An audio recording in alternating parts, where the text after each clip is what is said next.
So, cikgu harap semua dapat lihat slide. Apa dia?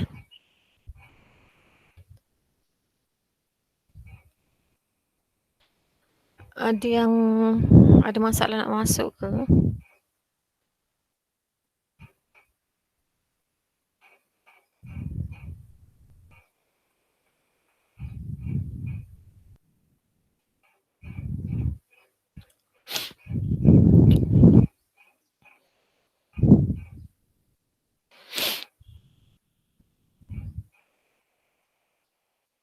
Sekejap ya, cikgu tengah besarkan slide.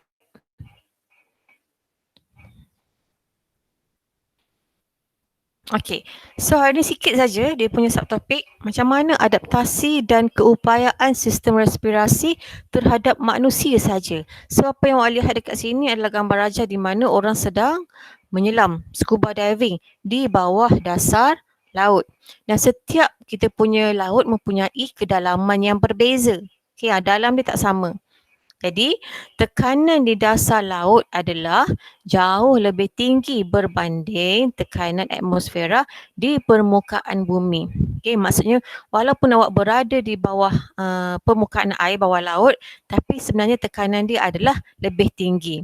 Okay. So, pada keadaan-keadaan yang tertentu, di mana kalau laut biasa awak pergi tepi pantai menyelam biasa, okey lagi, tapi kalau dia mempunyai tahap kedalaman yang tertentu di mana kalau awak menyelam pada tahap yang melebihi daripada keupayaan manusia ataupun tekanan dia terlalu tinggi, okay, dasar yang terlalu dalam mempunyai tekanan yang lebih tinggi. Maksudnya lagi dalamlah laut, lagi tinggilah tekanan di bawah permukaan air. Di mana bila kita berada dalam kawasan tu, dalam keadaan itu, kita memerlukan bantuan pernafasan. Okay. So kalau kat sini biasanya awak tengok scuba diver akan pakai dia punya tabung oksigen, dan dekat tabung oksigen ni pun kita ada penunjuk tekanan. Okay. Dia ada macam satu jam yang menunjukkan semakin dalam kita bergerak, semakin menyelam, semakin dia akan tunjuk satu nilai berapakah nilai tekanan bagi setiap kedalaman yang kita berada. Okay. Di mana kandungan oksigen terlarut juga adalah rendah. Maksudnya oksigen ni memang ada dalam air. Tapi bila semakin dalam kita berada, maksudnya kita punya oksigen pun makin sikit lah. Okay, sebab itulah kita kena pakai tangki oksigen.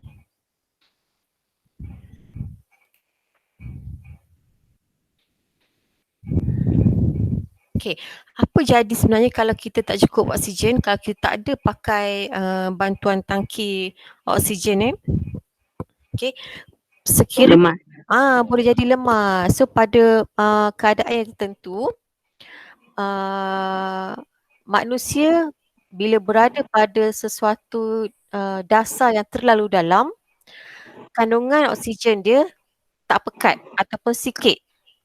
Okay, menyebabkan dia punya tanda-tanda kita akan rasa pening, kita akan rasa pitam dan kita boleh pingsan dalam air. Dan pingsan bila pingsan dalam air, logik lah, lepas tu kita boleh mati. Okay, so dia punya kesan tu agak berbahaya jugalah kepada manusia. Okay. Cikgu, Ya. kalau dalam air pun boleh, kalau oksigen dah nak habis, boleh jadi ilusi kan? Sebab oksigen tu diangkut oleh samalah macam oksigen tu penting supaya kita dapat supaya sel-sel badan dapat melakukan aktiviti macam biasa. So kalau tak cukup oksigen, badan kita pun macam tak cukup tenaga, tak cukup kapasiti untuk bekerja seperti biasa. Boleh jadi ilusi jugalah. Terima kasih cikgu. Sama. So kalau yang tadi bawah dasar laut, bawah permukaan laut, kalau kawasan altitude tinggi, contohnya awak mendaki gunung lah, kalau bukit biasa tak kan. So kalau biasanya mendaki di kawasan altitude yang sangat tinggi pun sama. Okay, dia mempunyai, kalau dasar laut tekanan tinggi. Tapi kalau tempat tinggi mempunyai tekanan atmosfera lebih rendah. Okay. So efek dia pun sama. Okay, efek dia pun sama. Di mana dekat kawasan atmosfera dia punya tekanan rendah menyebabkan ketumpatan udara berkurang. Ketumpatan udara berkurang apabila ketinggian bertambah. Okay. Maksudnya kat sini pun kita kurang kandungan oksigen. Maka hemoglobin dalam darah seseorang, hemoglobin tahu apa? Sedarah merah lah, okay. Maka hemoglobin dalam darah seseorang yang berada di kawasan altitude tinggi adalah kurang tepu dengan oksigen. Okay. Maksud kurang tepu ni, setiap sel darah merah kita, okay, sel darah merah bentuk bulat ni, nanti kita belajar next bab. Okay, setiap sel darah merah kita ni, fungsi dia adalah untuk mengangkut oksigen dan juga karbon dioksida keluar. Okay, so bila kurangnya ketumpatan, maksudnya ketumpatan rendah ni maksudnya kita ada kuranglah kandungan oksigen dekat kawasan altitude yang tinggi. Jadinya hemoglobin dalam darah seseorang yang berada di kawasan altitude tinggi adalah kurang tepu dengan oksigen. Maksudnya tak semua sel darah merah ini akan mempunyai kandungan oksigen yang banyak. Mungkin ada sel darah merah ni tak ada oksigen. Okay, mungkin ada setengahnya yang kosong lah. Sebab kapasiti oksigen yang ada tu sikit. So apa jadi? Sama juga. So bila kita berada di kawasan yang sangat tinggi, biasanya kita akan tak cukup oksigen. Apa jadi kalau tak cukup oksigen? Sesak nafas. Sesak nafas. So, kita bernafas pun macam tercungap-cungap. Jadi kita akan bernafas dengan lebih laju. Okay.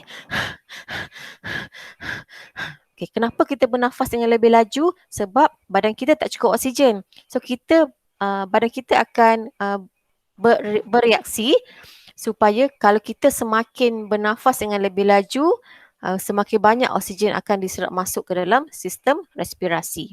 Okay, jadi semakin tinggi tempat kita berada, kita mendaki gunung, kita berada dalam keadaan yang tercungap-cungap. Okay, sebab kita perlukan oksigen yang lebih. Sama dengan dasar laut, awak menyelam, nak mendaki gunung pun, contoh paling senang nak mendaki gunung Gunung Himalaya. So Himalaya tu memang kawasan yang sangat-sangat tinggi, kita memerlukan tabung oksigen juga. Okay. Kalau banyak kes yang mendaki di kawasan Gunung Himalaya, manusia mati. Kalau awak tengok banyak-banyak movie memang ada kisah benar. Orang mati dekat kawasan tak sempat sampai pun kadang tu dekat puncak Gunung Himalaya disebabkan dia tak cukup oksigen.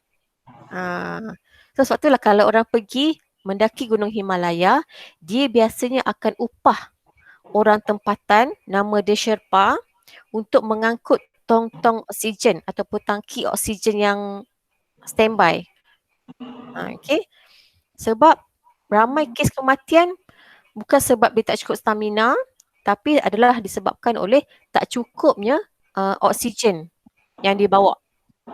Okay. Sebab bila dia berada di kawasan yang lebih tinggi, macam cikgu cakap tadi lah, kita macam bernafas dengan lebih laju. Sebab badan kita memerlukan oksigen yang lebih banyak. Okay. So kapasiti dalam tangki oksigen tu, dia ada had-had dia, ada minimum-minimum dia. Dan naik bukannya naik satu hari. Okay, dia ada peringkat-peringkat dia. Dia mengambil masa berhari-hari untuk sampai ke puncak Himalaya. Jadi pentingnya orang yang pergi mendaki tu, dia kena ada tabung ataupun tangki oksigen yang secukupnya. Okay, dia tak bawa sendiri, biasanya dia upah orang lah bawa yang ekstra. So sama jugalah, kalau kita tak cukup oksigen, apa jadi? Badan kita akan jadi pening, kita rasa pitam, rasa khayal, rasa nak muntah, rasa lemah. Lama-lama kita boleh jadi pingsan. dan akhirnya membawa kepada kematian. Ha. Okey, itu kalau kawasan tempat tinggi dengan kawasan tekanan tinggi di dasar laut. Aktiviti biasa pun. Aktiviti biasa pun kita akan bernafas dengan cara berbeza mengikut aktiviti dan gaya hidup. Okey, apa contoh gaya hidup? Kalau gambar raja ni awak tengok orang sedang bersukan, seorang atlet tenis. Okey, so aktiviti dan gaya hidup boleh mempengaruhi keupayaan sistem respirasi manusia. Okey, di mana kita memerlukan lebih tenaga semasa melakukan aktiviti cergas seperti bersukan. Okey. So semasa bersukan, kadar pernafasan meningkat untuk menyedut oksigen. Okey. Kenapa apabila kita bersukan, contoh paling senang kita jogging biasa pun. Kita berjogging biasa, kita buat merentas desa, kita biasanya akan kadar pernafasan kita akan menjadi lebih tinggi sebab kita memerlukan oksigen yang lebih. Di mana kandungan oksigen inilah akan memberi tenaga kepada otot-otot di dalam badan manusia. Okey, kadar pengepaman jantung semakin laju untuk mengepam lebih banyak darah beroksigen ke sel-sel badan. Ini awak dah belajar setiap tahun rasanya dalam subjek PJPK di bawah tajuk kardiovaskular. Okey, nak test sikit. Apa maksud kardiovaskular? PJ main bola je ni tiap-tiap tahun ni cikgu hafal ni. Cikgu pernah ajar PJ. So, kardiovaskular memang soalan famous awak tahu dalam tajuk PJPK. Okay. Kardiovaskular maksudnya keupayaan jantung untuk mengepam darah yang beroksigen ke seluruh badan. So, dia mesti ada kaitan dengan jantung. Maksudnya, paru-paru kita bagi oksigen. Siapa yang angkut oksigen? Darah. Darah tu daripada mana? Darah tu daripada jantung. So jantung dengan paru-paru ni dia ada kaitan. So kardiovaskular maksudnya keupayaan jantung kita untuk mengepam darah yang ada oksigen ke seluruh sel-sel badan. Sel-sel badan ni maksudnya tangan, kaki, perut, muka, kepala semualah. Okay, ke seluruh badan. Sebab itulah kita kalau rasa pitam, rasa lemah masa melakukan aktiviti, kita boleh minum air. Sebab dalam air pun ada kandungan oksigen dia. So kadar respirasi sel meningkat untuk menghasilkan lebih banyak tenaga. Maksudnya semakin banyak awak bernafas, semakin banyak awak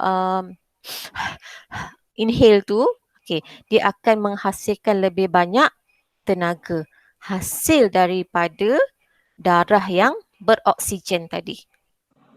Okay, so kalau awak bernafas macam biasa, kita tak boleh kita tak boleh menghasilkan tenaga yang secukupnya yang diperlukan oleh otot-otot badan. Okay, so dalam badan manusia ada otot lah. So dekat lengan ni ada otot, lengan ni ada otot, perut ni ada otot. Okay, so kebolehan otot untuk mengecut dan mengendur meningkat bagi melakukan pergerakan. Maksudnya dengan adanya darah yang beroksigen yang secukupnya yang diangkut ke sel-sel badan. Maksudnya dia boleh angkut kepada otot yang ada dalam badan manusia untuk melakukan pergerakan secara optimum. Okay, so itu maksudnya kepentingan sistem adaptasi respirasi untuk manusia dalam gaya hidup yang tertentu. So paling senang awak duduk saja. Sekarang ni duduk depan telefon sambil baring kot, mesti ada yang tengah baring ni tengok skrin telefon. Okay, awak bernafas macam mana?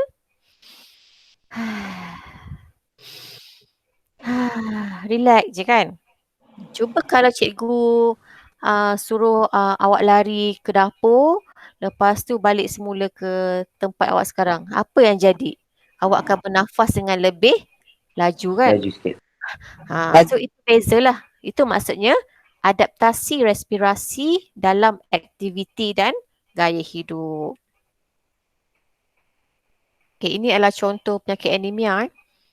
Ini sebenarnya ada kaitan dengan bab 3 lah. Tapi kita masuk sikit. Okay, so di mana anemia? Pernah dengar perkataan anemia? Tak. Okay, so anemia ni maksudnya penyakit yang disebabkan oleh kekurangan sel darah manusia. Okay, sebab awak belajar sekarang respirasi, organ peparu, dan dia memang ada kaitan rapat dengan organ jantung.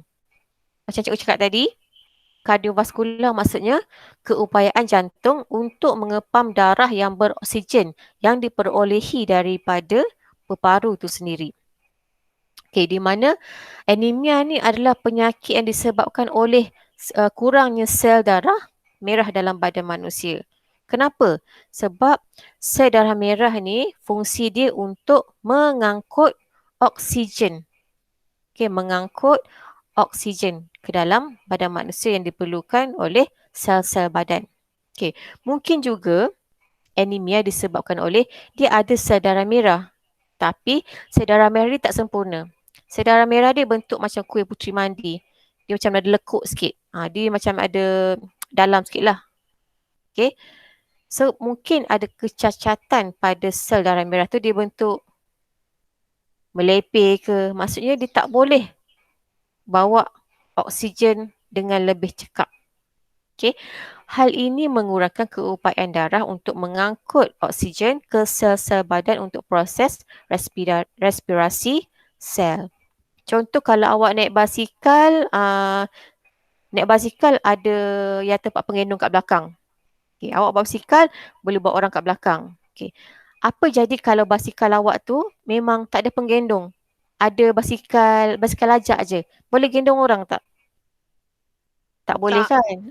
Tak boleh. So itu maksudnya kalau anemia ni maksudnya dia kena ada sel darah merah yang sempurna lah untuk mengangkut gas oksigen. Okay. Sama juga pesakit anemia, dia akan sentiasa letih, sentiasa lemah, muka pucat. Bila muka pucat, maksudnya badan dia tak cukup oksigen. Okay, badan dia tak cukup oksigen. Kenapa tak cukup oksigen? Sebab tak cukup sel darah merah untuk mengangkut oksigen-oksigen yang ada dalam badan dia. Mungkin oksigen dah banyak.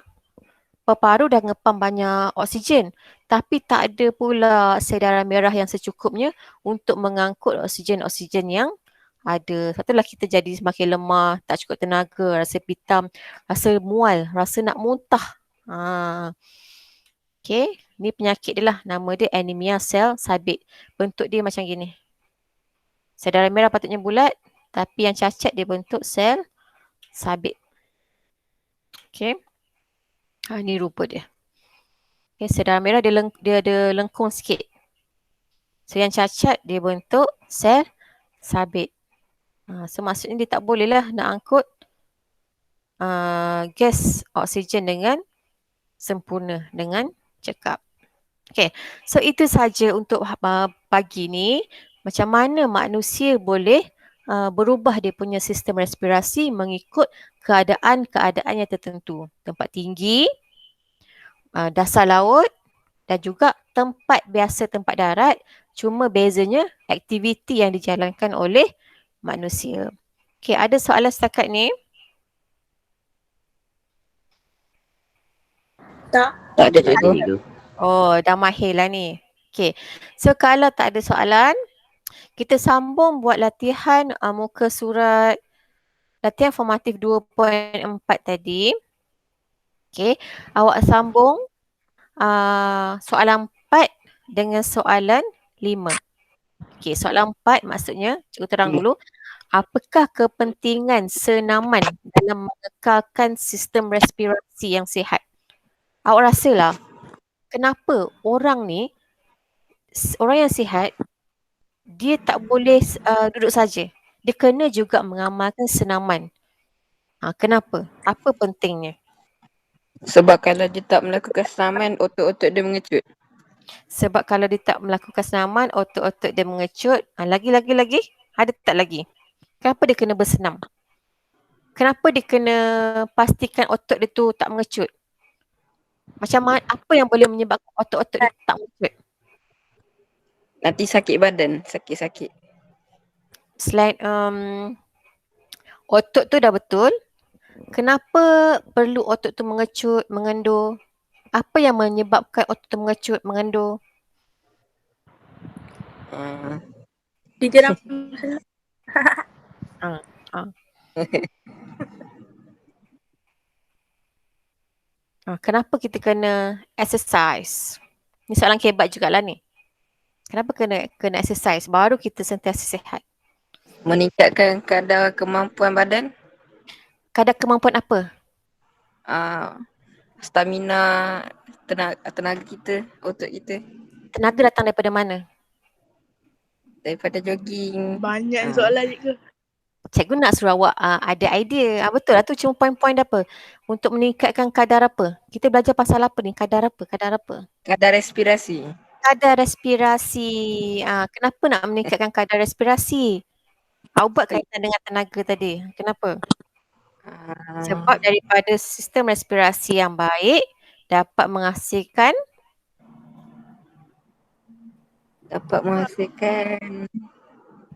Stamina. oksigen stamina, yang mencukupi. dapat menghasilkan stamina ataupun tenaga yang mencukupi. Lebih kurang gitulah jawapannya. Okay. So nombor 5. Pemilihan gaya hidup yang sihat penting untuk respirasi. So gambar otak, so fikirlah. Namakan 2 contoh gaya hidup yang sihat. Allah ni kacang je lah. Nombor 5. Contoh gaya hidup yang sihat. Yang berkaitan dengan respirasi lah. Jogging. Berjogging tu kita panggil apa? Alamak. Berjogging boleh terima lah. Tapi apa perkataan lain kita boleh pakai? Tenang. Bersenam. Okey, satu lagi? Bersenam. Satu lagi? Berenang. Berenang tu senaman jugalah. Contoh lain lagi? Apa? Ni bukan pada remaja lah. Mungkin pada orang dewasa. Apa gaya hidup yang sihat supaya dia punya paru sihat? Makan makanan yang sihat. Makan makanan yang sihat kurang tepat. Dia tanya berkenaan respirasi. Nak jaga kita punya paru ni. Kita jangan buat apa? Jangan isap rokok. Ya, jangan isap rokok sebab dia kata gaya hidup. Gaya hidup ni apa yang buat? So yang pertama, tidak merokok. Yang kedua, sentiasa mengamalkan senaman, melakukan riadah. Tu. So jawablah, awak salin soalan, jawab soalan dalam buku latihan. Untuk nota, tak ada nota rasanya. Untuk nota tak ada. So arahan yang cikgu bagi dalam grup WhatsApp, sekejap cikgu tutup dulu recording. Nanti dia makan masa. Kejap ya, cikgu tutup recording.